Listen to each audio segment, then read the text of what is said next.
Hello नमस्कार दोस्तों, मैं सारिका त्रिपाठी और आप सभी का बहुत स्वागत है उत्कर्ष लॉ क्लासेस में।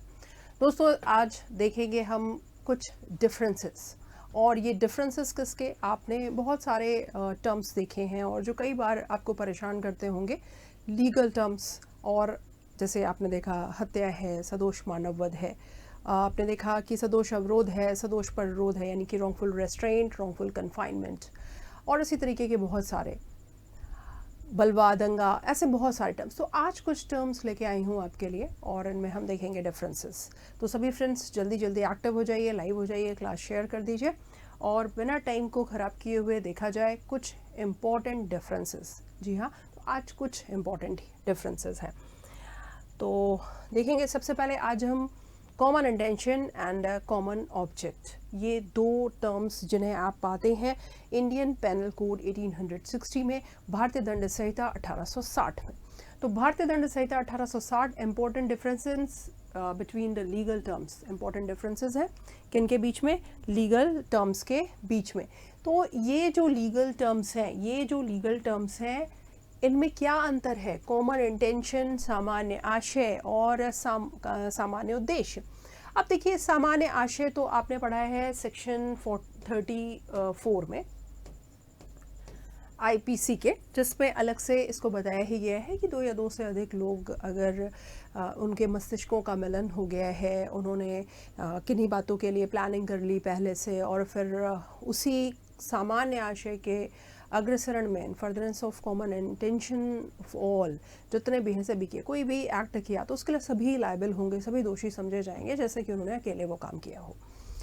एंड कॉमन ऑब्जेक्ट के लिए आप कहाँ देखते हैं, जब हम पढ़ते हैं सेक्शन 141, जिसमें हम पढ़ते हैं अनलॉफुल असेंबली, और फिर आप देखते हैं कि ये अनलॉफुल असेंबली 5 या 5 से अधिक लोग किसी एक जगह पर एकत्र हो रहे हैं और उनका जो उद्देश्य है वो कॉमन है, कॉमन ऑब्जेक्ट है, सामान्य उद्देश्य है क्या करने का, और फिर इन्होंने ही उन ऑब्जेक्ट को पूरा करने में काम अगर किया, हिंसा या बल का प्रयोग किसी एक ने भी कर दिया या सबने कर दिया, तो ऑफेंस बन जाता है बलवा का, 146 रायोटिंग का।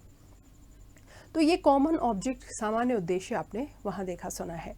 सो कॉमन इंटेंशन, सामान्य आशय, पहला आप देख रहे हैं, common intention by itself does not create an offence. सामान्य आशय स्वयं किसी अपराध का सृजन नहीं करता है। दोस्तों ये क्या है, ये है रूल ऑफ एविडेंस। जी हाँ, ये है क्या, कॉमन इंटेंशन है रूल ऑफ एविडेंस, ये साक्ष्य का नियम है। ये किसी अपराध के बारे में नहीं बताता, बल्कि ये क्या बताता है, ये अपराध का सृजन नहीं करता, बल्कि ये एक साक्ष्य का नियम है। जबकि whereas the common object creates a specific offence, और ये लेकिन क्या कर रहा है, ये जो आपका कॉमन ऑब्जेक्ट है ये क्रिएट कर रहा है एक स्पेसिफिक ऑफेंस को। जी हाँ, अगर इन कॉमन ऑब्जेक्ट्स में से कोई हुआ और उसके लिए तुम 5 या 5 से अधिक व्यक्ति एक जगह पे एकत्र हुए हो, तो माने जाओगे कि तुम क्या है, तुम दोषी हो। केवल एकत्र होना ही अगर कॉमन ऑब्जेक्ट, ऐसा क्यों, विधि विरुद्ध जमा हो गया, उसने अगर हिंसा एक ने कर दी या सबने कर दी, बल का प्रयोग कर दिया, जी हाँ वो अदर ऑफेंस है, राइटिंग है, बलवा है। लेकिन इस ऑब्जेक्ट को लेकर 5 या 5 से अधिक व्यक्ति अगर कॉमन ऑब्जेक्ट जो दिए हैं, लाइक एस कोई ऑफेंस करने के लिए, किसी अधिकारी प्राधिकारी पर हमला करने के लिए, संसद पर हमला करने के लिए, ऐसे तमाम बहुत सी बातें, या फिर कुछ छीनने के लिए किसी से, या फिर डकैती करने के लिए, कैसे भी ऑफेंसेस के लिए, तो इस पर्पस से एक जगह कलेक्ट हो रहे हो, तुम्हारा ये उद्देश्य है, तुम्हारा ये ऑब्जेक्ट है, तो ये अपने आप में ही एक ऑफेंस है। And now this is second, it must have pre planned intention. जी हाँ, आशय का इसमें पूर्व नियोजित होना आवश्यक है, यानी प्री प्लानिंग हो, प्रायर मीटिंग ऑफ माइंड हो वहाँ पे। और यहाँ कम से कम कितने लोग चाहिए, 2 लोग कम से कम हो। जो मिनिमम नंबर ऑफ पर्सन है वो कितना है भाई, मिनिमम नंबर ऑफ पर्सन है 2, कम से कम 2 या 2 से अधिक लोग हों, 2 हो या 2। क्यों, प्रायर मीटिंग ऑफ माइंड, 2 मस्तिष्कों का मिलन हो, कम से कम प्रायर मीटिंग हो, काम के पहले मस्तिष्कों का मिलन हो चुका हो, प्री प्लानिंग हुई हो, है ना, प्री प्लानिंग हुई हो, उनका कॉमन इंटेंशन हो, उसमें एक जैसा सामान्य आशय आया हो। जी हाँ, हम दोनों मिलकर चोरी करेंगे, ओके, तो हम दोनों ने प्लानिंग कर ली, अब हमारा इंटेंशन कैसा है, कॉमन है, उस चोर ने अलग प्लानिंग की है चोरी करने की, और एक बी चोर है, उसने भी प्लानिंग की है चोरी करने की। जी हाँ, दोनों के उद्देश्य चोरी करने के हैं, और ये है समान आशय, ये है सिमिलर इंटेंशन, ना कि कॉमन इंटेंशन। कॉमन इंटेंशन ये कि ए और बी जब मिलकर तय करें कि हम चोरी करेंगे, कैसे करेंगे, मस्तिष्कों का मिलन हो गया और उसी के फर्दरेंस में जो प्लानिंग की, जो तय किया, काम करना शुरू किया, तो दोनों लायबल होंगे उस पूरे एक्ट के लिए, जैसे वो एक्ट उस एक अकेले ने ही किया हो। जबकि ए अगर बी से कभी मिलता नहीं, अलग प्लानिंग किया है मैं किसी घर में चोरी करूंगा, और जी हाँ उसी घर में बी ने भी बाई चांस प्लानिंग कर ली, या किसी भी घर में कि मैं अभी चोरी करूंगा, तो ये दोनों एक दूसरे को मिले नहीं, जानते नहीं हैं, बट इनकी जो प्लानिंग है, इनका जो पर्पस है, इनका जो उद्देश्य है, वो अपने लिए है कि मुझे आज चोरी करनी है। तो ये होगा सिमिलर इंटेंशन, समान आशय, ना कि common intention. And second point of a common object is, it is not necessary that the intention should be premeditated. It is sufficient to prove that the members had a common object. इसमें आशय का पूर्व नियोजित होना आवश्यक नहीं है। जी हाँ, बिल्कुल ज़रूरत नहीं। हो सकता है भीड़ ऐसे ही मिली हो, हम लोग पार्टी करने मिले थे, अचानक से हमारा प्लान बन गया क्या करने का, कोई ऑफेंस करने का, हमने अचानक से लड़ाई झगड़े शुरू कर दिए, किसी पे अटैक करना शुरू कर दिया, तो जी हाँ ये हो सकता है। अच्छा, कॉमन इंटेंशन भी ऐसा हो सकता है कि वो प्लेस पर अराइज हो जाए, ज़रूरी नहीं कि पहले से। मान लीजिए एक थीफ ए है और एक थीफ बी है, दोनों नहीं जानते एक दूसरे को, लेकिन उसी घर में उसी रात को दोनों मिलते हैं, और अचानक मिलते हैं तो कहते हैं चोर चोर मौसेरे भाई, और दोनों में वही हो जाती है साठगांठ।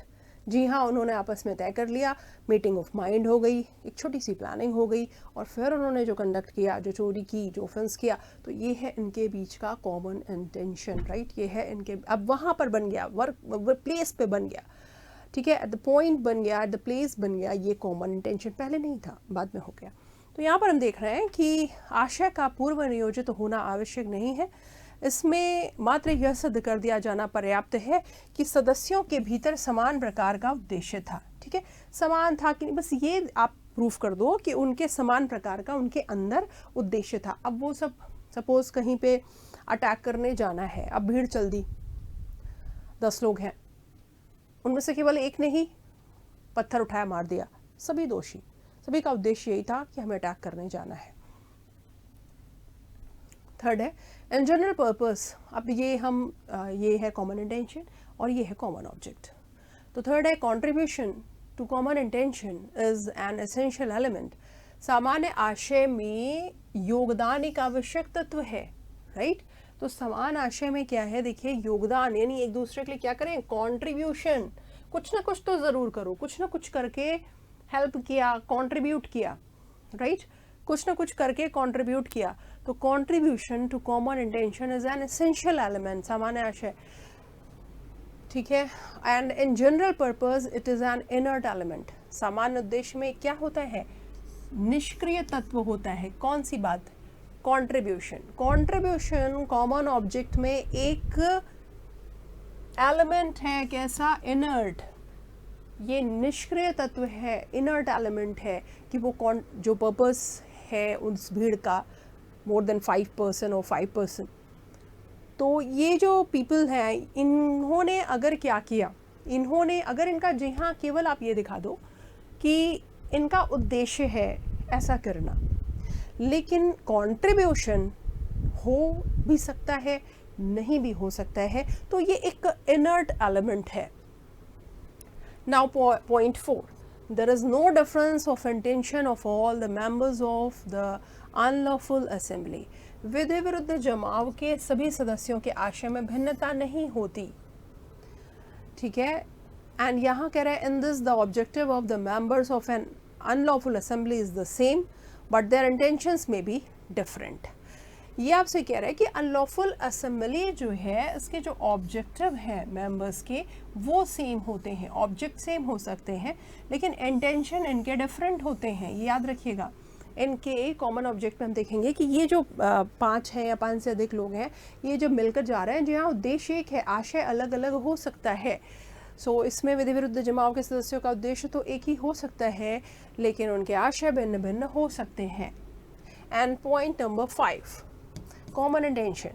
The number of accused and it must be at least 2, जैसा कि मैंने आपको पहले बताया, कम से कम जो अभियुक्त हैं इनकी संख्या कम से कम 2 होनी चाहिए। And the number of accused in it must be at least 5, और इसमें कितने होने चाहिए, मस्ट बी एटलीस्ट 5 होने चाहिए। Now this is our second difference. What is the second difference? Difference between false evidence and fabricating false evidence, giving false evidence and fabricating false evidence. ये है मिथ्या साक्ष्य गिविंग देना, और ये है मिथ्या साक्ष्य गढ़ना। तो ध्यान से देखेंगे, एक है आपका मिथ्या साक्ष्य देना गिविंग फॉल्स एविडेंस, और दूसरा है मिथ्या साक्ष्य गढ़ना। तो अब देखिए, ये इंडियन एविडेंस एक्ट में आप साक्ष्य देने की बात देखते हैं, लेकिन जब हम आईपीसी में भी इसको देखते हैं तो देखेंगे यहाँ पर कि इन दोनों के बीच में क्या डिफरेंस है। ध्यान से देखेंगे, देखिए, गिविंग फॉल्स एविडेंस, अगर कोई पर्सन मिथ्या साक्ष्य देता है और एक है कि मिथ्या साक्ष्य गढ़ता है, ठीक है। तो जब हम देखेंगे देना, यानी कोर्ट गया है और वहाँ जाने के बाद क्या कर रहा है, वहाँ जाने के बाद वो साक्ष्य झूठ बोल रहा है,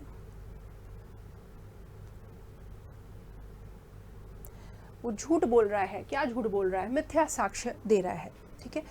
तो आप देखेंगे यहाँ पर कि the offence of giving false evidence is committed by a person bound by oath और by an any express provision of law to state the truth और make a declaration with respect to any matter. Court गया, झूठ बोल रहा है। अब ये झूठ दो तरीके से बोल सकता है। एक तरीका क्या है, एक तरीका है कि ये झूठ कोर्ट को बता रहा है, और एक तरीका है कि इसने कुछ झूठ बोला। कैसे, इसने मिथ्या साक्ष्य गढ़ा है। तो मिथ्या साक्ष्य गढ़ा है। अब दोनों में थोड़ा सा अंतर पहले देखेंगे। एक बात है, ये पर्सन है गया कोर्ट, राइट, गया कोर्ट, और कोर्ट जाके क्या कर रहा है, ये कोर्ट जाके झूठ बोल रहा है। झूठ, जिस बात के लिए इसे बुलाया गया है, जो साक्ष्य, जो एविडेंस इसको देना चाहिए था, वो एविडेंस ये कोर्ट को नहीं दे रहा, बल्कि क्या कर रहा है, झूठ बता रहा है। तो झूठ कोर्ट के सामने बोल रहा है, मिथ्या बोल रहा है। जैसे हम मिथ्या बोलते हैं ना, साधारण शब्दों में क्या बोलता है, झूठ बोल रहा है, गलत बात बता रहा है, मिथ्या साक्ष्य दे रहा है, ठीक है। और एक है कि इसने मिथ्या यानी झूठ बोलने के लिए, कुछ झूठ बताने के लिए इसने कुछ गढ़ा है, गढ़ा है यानी बनाया है, राइट, फैब्रिकेट किया है। फैब्रिकेटिंग, इसको समझेंगे अच्छे से, फैब्रिकेटिंग। अब गढ़ा है का मतलब भाई इसने बनाया है, और बनाया है तो कैसा बनाया है, झूठा, झूठा बनाया है, सच नहीं है ये बात जो ये प्रस्तुत कर रहा है। यानी यहाँ पर जो प्रस्तुत कर रहा है कुछ ऐसा है जो गढ़ा गया है, जो बनाया गया है, वो प्रस्तुत कर रहा है। कहाँ प्रस्तुत कर रहा है, कोर्ट में, न्यायालय में प्रस्तुत कर रहा है। और ये भी कैसा है, झूठा है, मिथ्या है, गलत बता रहा है, झूठ बता रहा है कोर्ट को। तो इसने मिथ्या साक्ष्य यहाँ पर झूठा गढ़ा। अब इसके लिए इसने इसको बनाया, लाइक ऐसा कोई डॉक्यूमेंट हो सकता है, कोई दस्तावेज हो सकता है, और ये दस्तावेज कैसा है, फर्जी है, फर्जी, फेक, इसको झूठा बनाया गया, झूठे सिग्नेचर्स हैं, फर्जी सिग्नेचर्स हैं, जाली दस्तावेज है, तो ये गढ़ा गया है। अब इनके लिए आप देखते हैं सेक्शन 192 एंड 193 ऑफ आईपीसी। तो आपने देखा सबसे पहले कि giving false evidence, the offence of giving false evidence is committed by a person bound by oath और by express provision of law to state the truth और make a declaration with respect to any matter. Simple सी बात, मैंने आपको बताया ना कि वो शपथ और साक्ष्य कैसे देगा, शपथ पर देगा, ओथ पर देगा। और ओथ पर देने के लिए क्या था, वो ओथ जो इसने फॉल्स एविडेंस दी है, committed by a person bound by oath और by any express provision of law to state the truth और make a declaration with respect to any matter. ये व्यक्ति झूठ बोल रहा है जो बाध्य था, कैसा था, बाध्य था ओथ के द्वारा या एक्सप्रेस प्रोविजन लॉ के द्वारा कि वो क्या कहेगा, स्टेट द ट्रुथ, वो कोर्ट में आके सच बताएगा। तुम गवाही दे रहे हो, कोर्ट को मजाक बना रखा है। कोर्ट में आए, शपथ दिए, कोर्ट भरोसा कर रही है तुम सच बोलोगे, तुमको उसने कह दिया अब तुम बात दो कि तुम सच बताओ, और ये झूठ बोल रहा है, गिविंग फॉल्स एविडेंस, ये झूठ बोल रहा है। And fabricating false evidence, मिथ्या साक्ष्य गढ़ना, it is not necessary to fabricate false evidence। मिथ्या साक्ष्य गढ़ने के लिए यह आवश्यक नहीं है। क्या आवश्यक नहीं है? कि ये आवश्यक नहीं है। कहने का मतलब वो जो व्यक्ति आके कोर्ट को कुछ मिथ्या साक्ष्य गढ़ रहा है, मिथ्या साक्ष्य गढ़ा गया है और मिथ्या साक्ष्य गढ़ने के बाद वो उसको दे रहा है, जैसे कोई फेक डॉक्यूमेंट दे रहा है, फर्जी दस्तावेज हैं या फिर सिग्नेचर्स हैं, तो ये जो गढ़ा गया है इसमें ये ज़रूरी नहीं है कि जिसने ऐसा किया हो वो शपथ पर बाध्य रहा हो कोर्ट को सच बताने के लिए। वो हो सकता हो किसी को नुकसान पहुंचाने के लिए उसने ऐसा किया हो, कुछ फर्जी डॉक्यूमेंट्स बनाए हों, फेक डॉक्यूमेंट्स बनाए हों। पॉइंट 2 पे आते हैं। In connection with giving false evidence, it is not necessary that the false statement was made in respect of some important matters only। ठीक है, तो मिथ्या साक्ष्य देने के संबंधों में ये भी आवश्यक नहीं है कि मिथ्या कथन किसी महत्वपूर्ण विषय के बारे में ही किया गया हो। ज़रूरी नहीं है कि किसी महत्वपूर्ण विषय के बारे में ही किया गया हो। ठीक है, नेक्स्ट देखेंगे इसमें। And second, while in fabricating false evidence the falsely fabricated evidence should about some important matter. अब ये देखिए यहाँ पर लेकिन इम्पॉर्टेंट है, गढ़ा क्या तुमने झूठा बना दिया, क्या तुमने फर्जी बना दिया। ज़रूर वो कुछ इम्पॉर्टेंट था तभी तुमने उसमें चेंजेस किए, उसमें बदलाव किए, उसमें उसको फैब्रिकेट किया फॉल्स। जबकि मिथ्या साक्ष्य गढ़ने में मिथ्या गढ़ा हुआ साक्ष्य किसी महत्वपूर्ण विषय के बारे में होना चाहिए। एक हो सकता है कोर्ट आया झूठ बोल रहा है, वो महत्वपूर्ण हो ना हो, लेकिन गढ़ रहा है झूठी बात गढ़ रहा है, इसका मतलब वो बात महत्वपूर्ण थी तभी तुम उसमें चेंजेस करके झूठी बातें ला रहे हो। तो ये है यहाँ second point. Now third point, whereas in the case of fabricating false evidence, we are taking first, this is an important point। जबकि मिथ्या साक्ष्य गढ़ने के मामले में यह एक महत्वपूर्ण बात है। कौन सी? ये in the case of giving false evidence, जब कोई व्यक्ति false evidence दे रहा है, its effect on the authority before whom the false evidence is given is immaterial। जी हाँ, ये immaterial है बिल्कुल। मिथ्या साक्ष्य देने के मामले में जिस प्राधिकारी के समक्ष मिथ्या साक्ष्य दिया जाए उस पर उसके प्रभाव का कुछ महत्व नहीं है। भाई जिसके सामने भी तुम झूठ बोल रहे हो उस अथॉरिटी पर इसका प्रभाव नहीं पड़ने वाला। लेकिन मिथ्या साक्ष्य गढ़ने के मामले में ये एक महत्वपूर्ण बात हो गई। मतलब तुम ये फर्जी डॉक्यूमेंट दिखा रहे हो उसको जिससे कि वो तुम्हारे फेवर में जजमेंट दे दे या तुमको कहीं से किसी भी तरीके का कोई फायदा हो जाए, यानी उस अथॉरिटी पर प्रभाव पड़ा। इस फैब्रिकेटिंग फॉल्स एविडेंस से उस पर प्रभाव पड़ा तुम। ठीक है, now next point 4, there must be a proceeding whether judicial or extrajudicial and existence at the time the perjury is given। मिथ्या साक्ष्य दिए जाने के समय किसी कार्यवाही का अस्तित्व में होना आवश्यक है। भाई तुम साक्ष्य देने आ रहे हो, इट मीन्स कि कोई प्रोसीडिंग है, जुडिशियल प्रोसीडिंग है, तभी तो वहाँ पे ओथ पे एविडेंस लिए जा रहे हैं, चाहे वह न्यायिक हो या न्यायिकेतर। पॉइंट शुड बी इम्पोर्टेंट, न्यायिक हो या न्यायिकेतर, राइट।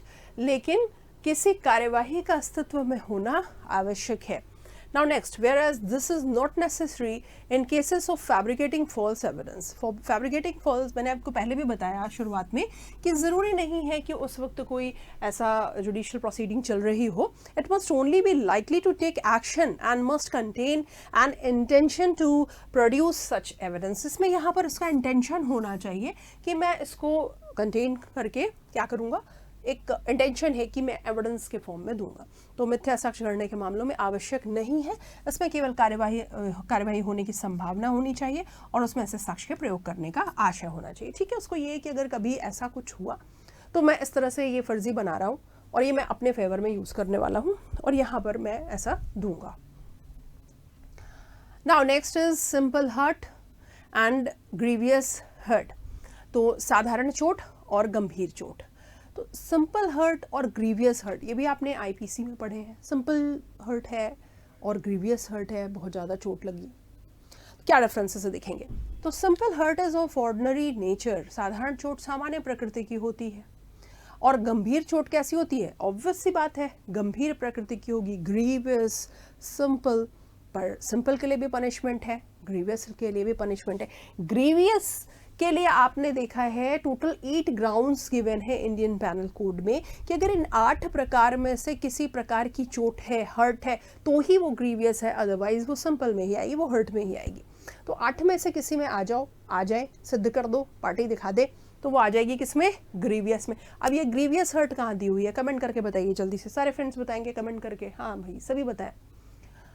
तो गंभीर चोट, ऑब्वियस सी बात है कि हम देखते हैं कि simple hurt is of ordinary nature, साधारण चोट होती है सामान्य प्रकृति की, और ग्रीवियस हर्ट कैसी होती है, is of a grievous nature, ये गंभीर प्रकृति की चोट होती है। ठीक है, फिर देख रहे हैं आपकी second, in simple hurt there is no dismemberment, disfigurement etcetera.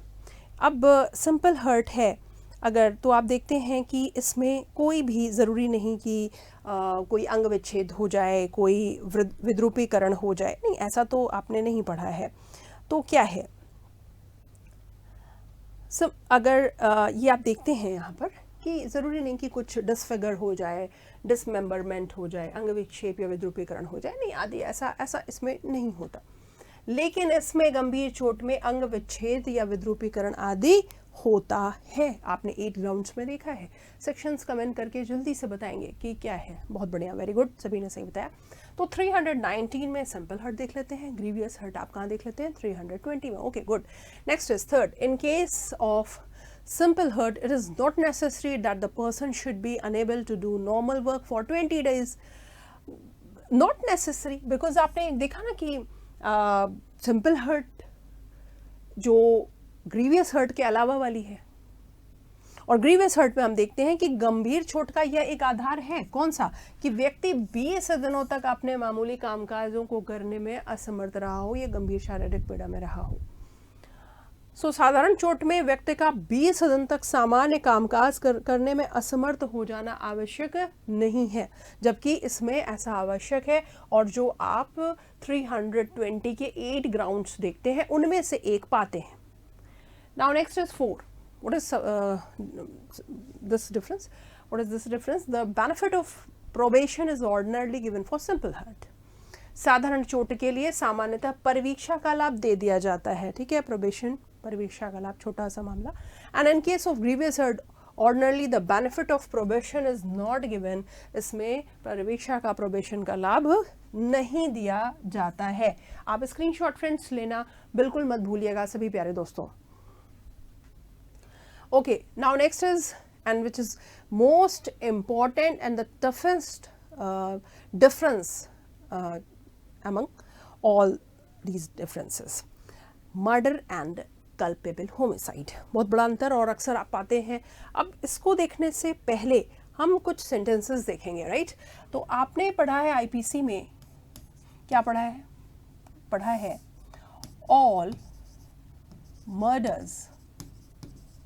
all murders are culpable homicide, but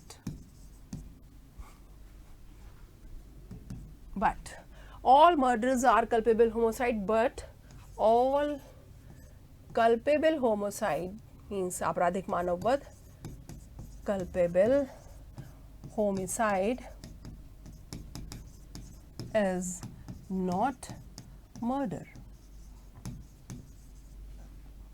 जी हाँ, आपने पढ़ा है सेक्शन 299, सेक्शन 300 और 299 का पनिशमेंट आपने पढ़ा है 304 में, एंड 300 का पनिशमेंट आपने 302 में पढ़ा है। यस गुड, सभी सही है। तो इसमें जो ये सेंटेंस है all murders are culpable homicide, it means कि ये देखिए एक बड़ा सा हमने बनाया और फिर एक और सर्किल बनाया, और भाई ये वाले हो गए ना एम, इसमें मैं एम बना दे रही हूँ, एम मीन्स ये क्या है, ये है मर्डर। भाई मर्डर का मतलब क्या है, अनकल्पेबल होमोसाइड, और ये वाला क्या है, पूरा सर्कल क्या है, कल्पेबल होमोसाइड।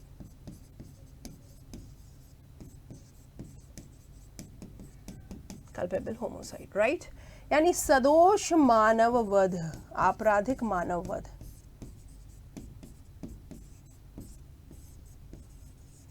और ये है हत्या, ये क्या है, हत्या, हत्या, सदोष मानव वध और हत्या। ठीक है, मानव वध तो हुआ है ना, मानव वध हुआ है तो हत्या हो जाएगी, बशर्ते कब। देखिए सदोष का मतलब है रॉन्गफुली है, कल्पेबल है, आपराधिक है, गलत तरीके से है, तो सदोष मानव वध, और ये हो जाएगा हत्या। किसी को मारा, अथॉरिटी नहीं थी, क्यों मारा। किसी भी व्यक्ति को मारने का अधिकार नहीं है, फंडामेंटल राइट है। Yes, we have a fundamental right given under Article 21 of the Constitution of India, right to life and personal liberty. No person shall deprive from his or her life. अच्छा, अगर life से deprive करना भी है, उसे उसके जीवन से या उसकी पर्सनल लिबर्टी से वंचित करना है, डिप्राइव करना भी है, तो क्या किससे गुजरना होगा, एक प्रोसेस ऑफ लॉ से, विधिक प्रक्रिया से। और ये जो टर्मिनोलॉजी है विधिक प्रक्रिया से गुजरने के बाद, जो कि हमने कहाँ से ली थी कॉन्स्टिट्यूशन में, जापान के कॉन्स्टिट्यूशन से ली थी। अब विधिक प्रक्रिया से गुजर के जब अथॉरिटी होगी, पाया जाएगा गिल्टी है एंड पनिशमेंट इसको दिया जाएगा, डेथ पनिशमेंट, तब जाके ही लाइफ ली जाएगी, अदरवाइज नहीं। अब वो सेल्फ डिफेंस है या फिर क्या है दिखाना चाह रहे हैं, उसको हम अभी साइड रखेंगे। तो अगर गलत तरीके से किसी मानव का वध किया, होमिसाइड किया, तो ये हत्या हो जाएगी और इसके लिए पनिशमेंट मिलेगी, बशर्ते, क्या अंतर है दोनों में, क्यों, सदोष मानव वध की सजा थोड़ी कम पाते हैं, इसकी जो ग्रेविटी है, इसकी जो डिक्री है, वो क्या है, थोड़ी सी लो है, किसकी, कल्पेबल होमोसाइड, आपराधिक मानव वध, सदोष मानव वध। वहीं पर वेयर एज मर्डर, ये कैसा है, ये हीनियस है, ये हीनियस दोनों हैं ऑब्वियस, ये लेकिन कैसा है, इसकी डिग्री हाई है। और क्या है, ये डिग्री हाई होने के साथ साथ यहाँ पे क्रिमिनलिटी हाई है, आपराधिकता ज़्यादा है, और ये हत्या में आ जाएगा, और इसके लिए पनिशमेंट भी ज़्यादा देखते हैं, इसमें डेथ पनिशमेंट तक है, जबकि कल्पेबल होमोसाइड में डेथ पनिशमेंट नहीं है।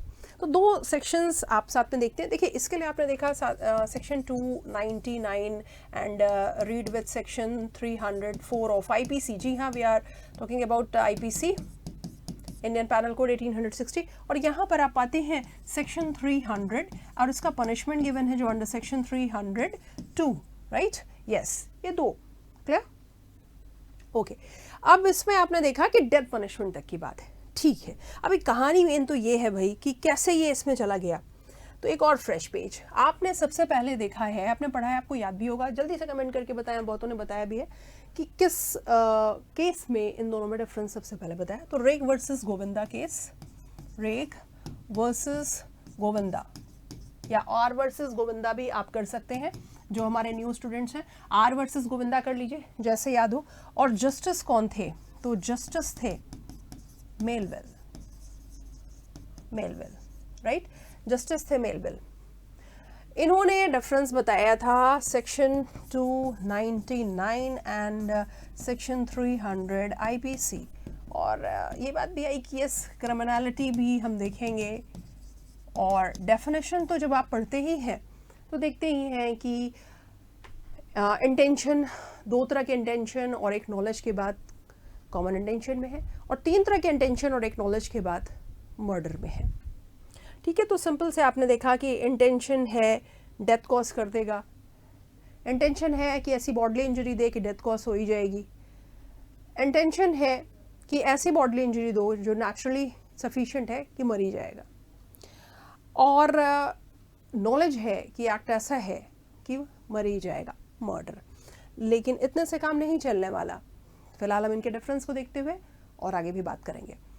तो कल्पेबल होमोसाइड, आपराधिक मानव वध, if any person does any act which causes death it is culpable homicide if that act, कोई व्यक्ति यदि ऐसा कोई कार्य करता है जिससे मृत्यु कारित होती है तो आपराधिक मानव वध होगा।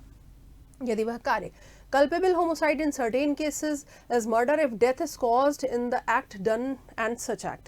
तो देखेंगे first is done with intent to cause death, मृत्यु कारित करने के आशय से किया है, ठीक है। is done with intention to cause death, मृत्यु कारित करने के आशय से किया है। इसी में तो स्टूडेंट्स कंफ्यूज होते हैं, आज मैं यही बात करने जा रही हूँ। बी सेकेंड में bodily hurt is caused with intent likely to cause death, ऐसा मतलब यहाँ पर भी देखिए इंटेंशन है डेथ करने का और इसके लिए बॉडली हर्ट कर रहा है, इस आशय से शारीरिक चोट पहुंचाई जाए कि मृत्यु कारित होना। यहाँ भी आप वही देख रहे हैं, bodily injury is caused with intention that death is likely to be caused and such injury is sufficient in the ordinary course of nature to cause death. And next is third, an act is done with the knowledge that it is likely to result in death. And here third, the act is done with the knowledge that the act is so dangerous that is it likely to cause death or that the bodily injury is such that is likely to cause death। तो act ऐसा है, इतना खतरनाक है कि ज्ञान है, जानकारी है कि मृत्यु कर देगा, या ऐसी बॉडली इंजरी इतनी खतरनाक है कि वो मर ही जाएगा। तो ये बात आपने यहाँ पर देखी, ठीक है। तो यहाँ दो इंटेंशन आप, और एक इंटेंशन आपने देखा डेथ करने का, दूसरा इंटेंशन देख रहे हैं बॉडीली इंजरी करने का इंटेंशन, राइट। एंड तीसरे इंटेंशन और है, वो क्या है, ऐसी इंजरी दूं कि सफिशिएंट हो ordinary course of nature to cause death. तो तीन इंटेंशन और एक नॉलेज हम टर्म देख रहे हैं। तो आप तो कहेंगे मैम एक ही तो बात है, क्या डिफरेंस है? यस, ये थी डेफिनेशन, ये डिफरेंस नहीं है, बट हाँ एग्जाम में लिखते हैं हम लीगल, यहाँ पर क्रिमिनलिटी मर्डर में ज़्यादा, कल्पेबल होमोसाइड में कम। जो यहाँ डिग्री है ऑफेंस की हाई, मर्डर में, कल्पेबल होमोसाइड में लो, बट इतने से काम नहीं चलने वाला। आप कहेंगे मैम अब भी नहीं क्लियर हुआ मुझे। यस, ओके, बिल्कुल सही है आप। क्यों क्या क्लियर होगा? क्योंकि ये तो आपने देखा डिफरेंस, डेफिनेशंस हैं ये 299 एंड 300 की, लेकिन जब हम सेक्शन 300 को पढ़ते हैं तो हम साफ पाते हैं कि ऑल कल्पेबल होमोसाइड्स आर मर्डर, सभी सदोष मानव वध हत्या हो जाएंगे आपवादिक दशाओं को छोड़कर। इस सेक्शन यानी सेक्शन 300 में जो एक्सेप्शंस दिए हैं उनके अलावा उनमें आएगा तो ही सदोष मानव वध है, अदरवाइज हत्या है। मेरी बात सुने, तो 299 भी हो जाएगा 300। अगर 300 में जो चार बातें लिखी हैं 1 2 3 4, ये चार बातों में से आ रहा है तो 300 इस तरह से किया है तो मर्डर तो है ही। 299 की जो 1 2 और 3 बातें हैं ये भी मर्डर हो जाएंगी, लेकिन ये मर्डर तब नहीं होंगी अगर ये सेक्शन 300 में ही एक्सेप्शंस दिए हुए हैं, सेक्शन 300 में ही अपवाद दिए हुए हैं। और ये अपवाद कितने हैं? 1 2 3 4 5। अगर ये इन अपवादों में से किसी में आ गया तो ये सदोष मानव वध ही रहेगा। अगर इसमें आ गया तो क्या रहेगा? केवल CH ही रहेगा, कल्पेबल होमोसाइड रहेगा, मर्डर नहीं होगा। लेकिन अगर ये इन अपवादों में नहीं आता ये मामला जो आपने 299 में देखा, तो ये भी मर्डर हो जाएगा। यानी आशय से मृत्यु कारित करोगे, मर्डर है। पर अगर जो 5 एक्सेप्शंस दिए हैं धारा 300 में कि ग्रेव एंड सडन प्रोवोकेशन में ऐसा किया, गंभीर और अचानक प्रकोपन मिला, या फिर राइट ऑफ प्राइवेट डिफेंस में फोर्स एक्सेस यूज कर गया, या फिर पब्लिक सर्वेंट है अपनी ड्यूटी करते हुए फोर्स एक्सेस यूज कर गया, या सडन क्वारल हो गई और कोई ऐसा इंटेंशन नहीं था, क्रुएलिटी से वर्क नहीं किया और ऐसा हो गया, या फिर कंसेंट दे दी किसी मेजर पर्सन ने, दशरथ पासवान का case, and sudden provocation which is first exception of section 300 of IPC। Case है KM नानावती, इसमें आपने देखा था पत्नी को अपने दोस्त के साथ गलत अवस्था में देखा और आपा खो दिया, लेकिन मारा नहीं, प्लानिंग की और फिर मारा। तो क्या 300 के एक्सेप्शन में आता है? नहीं आता। तो क्या ये सदोष मानव वध होगा? नहीं होगा। तो क्या होगा? मर्डर होगा, हत्या होगा। तो याद रखना है आपको कि अगर लाना है सदोष मानव वध में तो सीधे फाइनली दिखा दो, कैसे भी सिद्ध करो कि 5 अपवाद 5 एक्सेप्शंस ऑफ सेक्शन 300 इनमें से किसी में आ रहा है या किन्हीं में आ रहा है, तो भाई ये सदोष मानव वध, थोड़ी सज़ा कम हो जाएगी। अदरवाइज क्या है, क्योंकि उसमें मैक्सिमम पनिशमेंट है इम्प्रिजनमेंट फॉर लाइफ और 10 ईयर, अब मतलब 10 वर्ष तक का तो मिलेगा ही मिलेगा कारावास। लेकिन अगर मर्डर किया है तो डेथ पनिशमेंट भी मिल सकती है, आजीवन कारावास, जुर्माना तो साथ में चल नहीं है। तो अगर इन एक्सेप्शन में मामला नहीं आया, किसी को मारा है इंटेंशन के साथ, या ऐसे इंटेंशन के साथ ऐसे बॉडली दी इंजरी की है कि मरी जाएगा, या ऐसी नॉलेज के साथ बॉडली इंजरी दी है कि मरी जाएगा, तो फिर वो मर्डर होगा अगर वो इन 5 एक्सेप्शंस में नहीं आता। The best example is that कि एक जंगल में गए, गड्ढा खोदा खूब गहरा सा और उसे घास से ढक दिया, और ये मालूम है मुझे कि कोई ना कोई गुजरेगा तो गिरेगा, मरेगा ज़रूर। वही गिर गया, मर गया, मैंने कल्पेबल होमोसाइड किया है, उस व्यक्ति ने कल्पेबल होमोसाइड किया है, लेकिन मैंने वहीं पर हाईवे पे किया, राजमार्ग पे किया, तय है यहाँ से गाड़ियाँ क्रॉस होंगी ही होंगी। और जब मैंने एक बड़ा सा गड्ढा खोद दिया और फिर नीचे क्या किए, नुकीले बड़े पत्थर रखे, और इतना मुझे वो था मारने का किसी को कि मैंने उसमें पॉइजनस स्नेक, जहरीले सांप भी छोड़ दिए कि कोई गिरेगा तो पक्का मरना ही मरना है, नहीं सांप काट लेगा। और फिर मैंने उसे अच्छे से कवर अप कर दिया, और फिर कोई गुजरेगा, गुजरेगा ही, हाईवे है, गिरेगा और अब मरेगा, तो उस व्यक्ति ने क्या किया है, मर्डर किया है। जी हाँ, क्रिमिनलिटी हाई है, तो ये क्या है, मर्डर है, याद रखेंगे आप लोग, ठीक है। तो ये जो बेसिक डिफरेंस है वो ये है। और दशरथ पासवान के केस में, दशरथ पासवान बहुत दिन से फेल हो रहा था, हाई स्कूल भी पास नहीं कर पा रहा था, तो बहुत दुखी हो गया अपनी लाइफ से। उसने अपनी वाइफ से कहा कि मैं अब जीना नहीं चाहता। वाइफ मेजर थी, जी 18 वर्ष से ऊपर थी। उसने कहा स्वामी आप नहीं तो मैं भी नहीं, और आप मुझे पहले जहर खिला दें। दशरथ पासवान ने कहा लो भाई, पत्नी अर्धांगिनी है, चले मेरे साथ, खिला दिया उसको जहर। वो बेचारी मर गई, और दशरथ पासवान को ये तो रोक लिया गया या हिम्मत जवाब दे गई। अब दशरथ पासवान ने क्या किया है, मर्डर किया है या कल्पेबल होमोसाइड किया है? जी हाँ, बिल्कुल सही है आप, क्योंकि ये 300 के एक्सेप्शन में आ रहा है, 5th एक्सेप्शन में आ रहा है, और कंसेंट की वजह से दशरथ पासवान ने ऐसा किया। वाइफ की कंसेंट थी, मेजर थी वो, और साउंड माइंड थी, सारी चीज़ें थी, कंसेंट सेक्शन 90 के तहत। तो अब आप देख रहे हो कि ठीक है, कंसेंट दी है, मेजर है, सारी चीज़ें हैं।